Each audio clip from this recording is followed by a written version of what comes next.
What do you practice? You might practice piano, or you could practice a soccer skill. You probably practice math skills too. And pretty sure your mom expects you to practice making your bed. But there's something else that takes practice. Peace. I'm not talking about peace out, or even peace and quiet. See, peace is about way more than not fighting. Peace never means just ignoring the problem. True peace means doing everything you can to make peace. If you're in a fight with your brother, you can remember that being kind is way more important than winning the argument.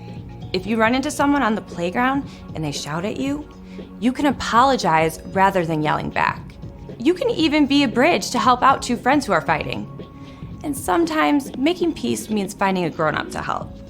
The more you practice making peace, the more natural it becomes. As you take steps to prove you care more about others than winning an argument, they can see that Jesus brings peace. That's why making peace is an amazing way to worship God with your life. Because worship is about more than just singing loud. It's all about living loud.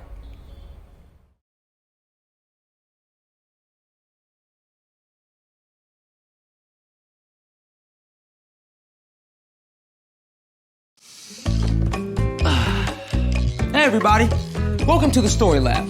This week we're talking about peace and the best way to give it a chance.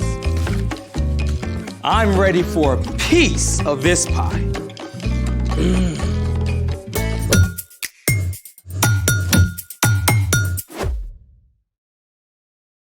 Hey, I'm Carter. And I'm Zeke. We're talking about peace, which is proving you care more about each other than winning an argument. And you can also show you care about your friends by ordering pizza. Help yourself. What is this? Anchovies. They're great. You can't put fish on pizza? They've got a nice zing. Yeah, in my intestines. Just pick them off. You can't get rid of the essence of fish all in the cheese. You're overreacting. And you are just plain wrong. Fine. Let's have this out. Whoa, what are you suggesting? Let's do battle.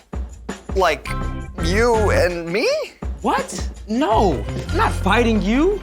Our bots are going to battle. You say that like we have bots. We will, after we build them. What? Build a bot! I love it! Let's make it! So, where do we start with our better BattleBot build? Start by getting your grown-up to help. Step 1. Make legs for your bot by hot gluing 3 markers on the inside of your cup. Try to get them somewhat level.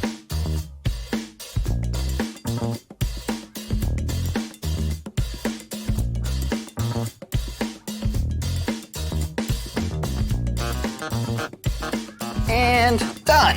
Snazzy. Step 2. Next, attach a battery pack to your motor by wrapping the wires around these motor leads, red to red and black to black. Our power-up. Just keep on wrapping, and then once you wrap it tight, get a piece of electric tape and wrap it over the wires to close it off. And that's how you do it. Step 3. Glue the motor to the battery pack and then the battery pack to the top of the cup. They will each be slightly off-center.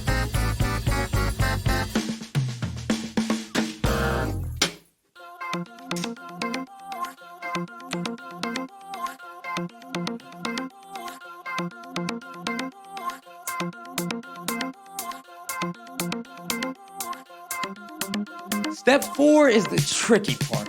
You need to make the motor side heavier so your bot is off balance, which will cause it to move more. One way is to attach a clothespin to the motor.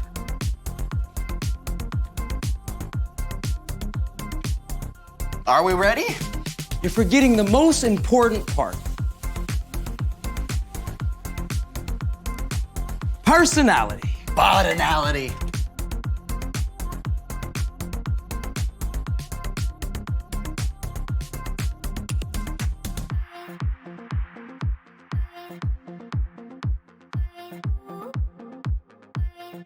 Are you ready?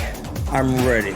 It's time for the bitter bot battle! Countdown, please. 3, 2, 1,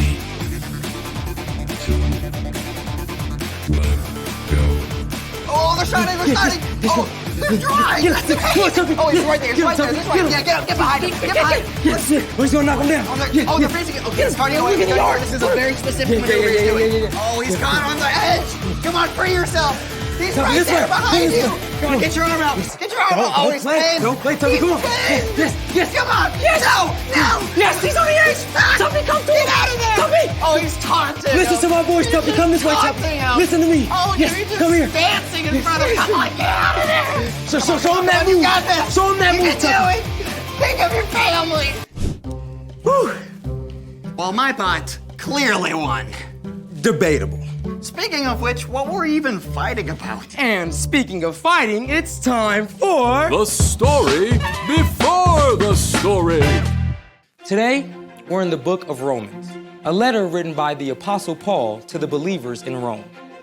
When he was younger, Paul arrested Jesus' followers and put them in jail. But then Paul met Jesus, and everything changed. In time, Paul began to travel and teach about Jesus, starting new churches everywhere he went.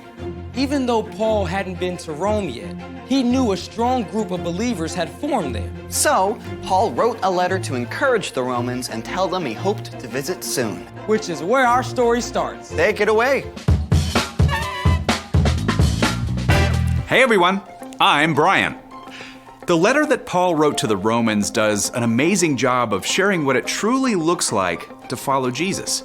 Now, Paul hadn't even visited Rome yet, but he knew the church there included both Jewish and non-Jewish believers, and that there might be some tension between the two groups.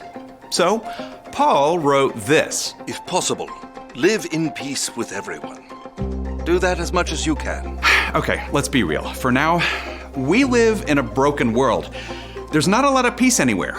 On the news, Close of business yesterday. on the playground, Around 9:20 a.m. maybe even in your own family. Stop! But before we can make peace, we have to know what it is. Now, lots of people think peace is any time two people or groups are not actively fighting each other. Your father smelt of elderberries. Oh, whatever. We also use peace to mean just a moment of calm.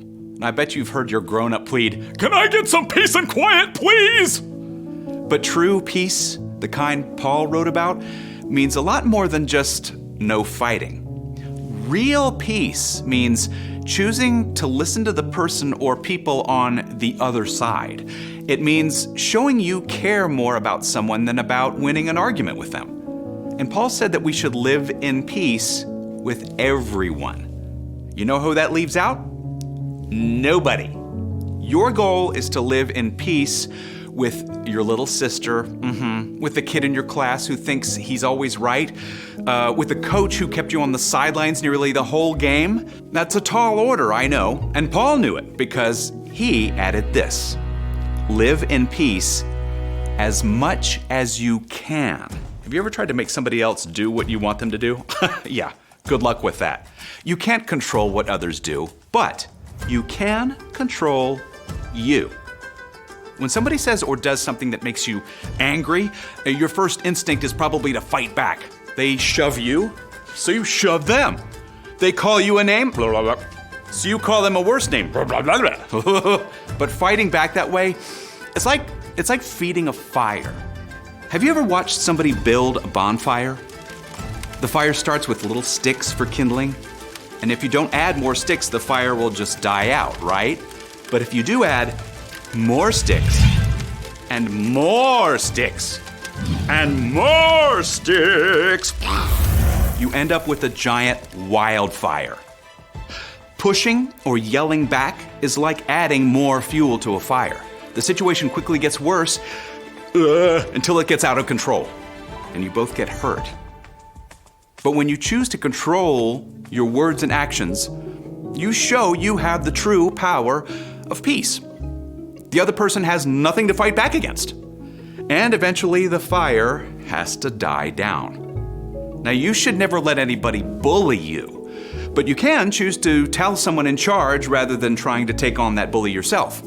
You can also make peace by taking action. If you've had a fight or a friend or family member is not paying attention to you, go to them. Ask what's wrong and then really listen. Is everything okay? Yeah. No, I don't know.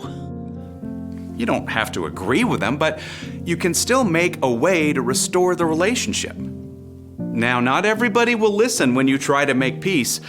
Some people will just stay mad, but you can still have peace inside as long as you've done everything that you can. Let's take one last look at our verse. If possible, live in peace with everyone. Do that as much as you can. After all, peace is not our idea, but God's. It's a gift that comes when we walk in step with Jesus and listen to God's Spirit. The end.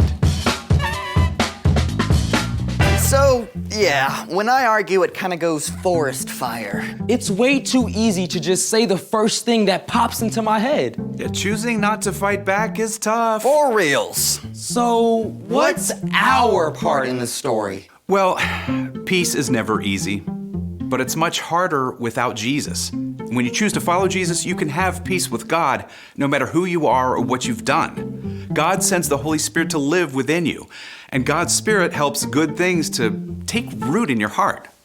Things like peace. Exactly. But making peace is still hard. Peace is a choice you have to make each day.